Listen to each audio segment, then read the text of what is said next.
بسم الله الرحمن الرحيم.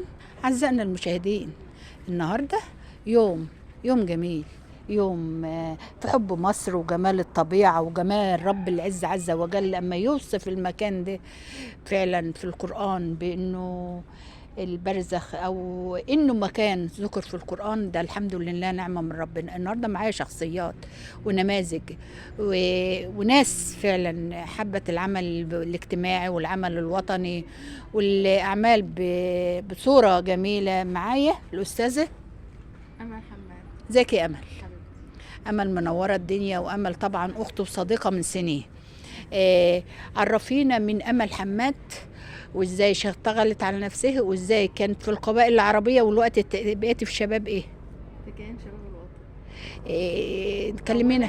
أولا أنا معلم خبير بدرجة مدير عام في مدرسة المنومية الثانوية بنات. نائب رئيس كيان شباب الوطن للريادة والتنمية تبع وزارة الشباب والرياضة. كل سنة وانت طيبة. المدير التنفيذي للتحالف الوطني لدعم رئاسة الجمهورية. أنا في التحالف الوطني ده واخدة استشار إعلامي.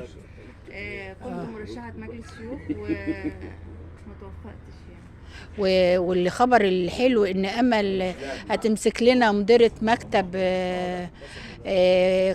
دمياط لمؤسستنا، مؤسسة النيل العالمية للتنمية واعداد القضاء. واحنا كان فينا بيننا وبين بعض لقاء قريب، وهي كانت بنتها بتولد وقامت قايله ايه، اعتذرت عشان ولادت بنتها. احنا النهارده بنقول لك بنتك جابت ايه بيه؟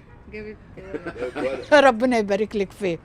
ومن امل للمحله الكبرى، البلد الجميله اللي اشتهرت على اللعب والصناعه، وبقى لاعبين مصر الاقوياء مننا زي حضرتك. الحمد لله تمام والله.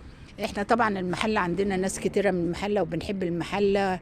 تقول ايه النهارده واحنا في راس البر، جامعه من كل محافظات مصر وبصوره جميله. وعرفنا بيك الاول. انا اسامه نصار، كبير معلمين مواد الفندقيه بطنطا الفندقيه، ومن مدينه المحله الكبرى، اكبر مركز على مستوى الجمهوريه واكبر مدينه ورابع مدينه في مصر بها اثار اسلاميه.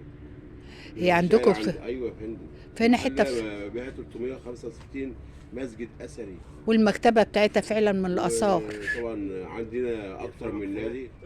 ايوه يا فندم. مدينه المحله بها اثار اسلاميه ومسيحيه ويهوديه. يبقى احنا هنيجي نزور المكان. تنوري.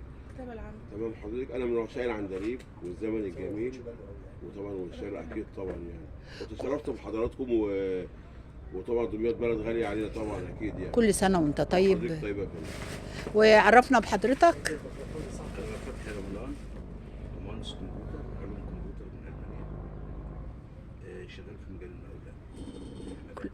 كل سنه وانت طيب. من الكمبيوتر للمقاولات والمباني فرق صعب. فرق في بين الاثنين. تقول ايه النهارده واحنا كلنا هنا النهارده متجمعين؟ الحمد لله مبسوط اللي انا جمعتكم هنا. انت اللي حضرتك اللي جمعتنا.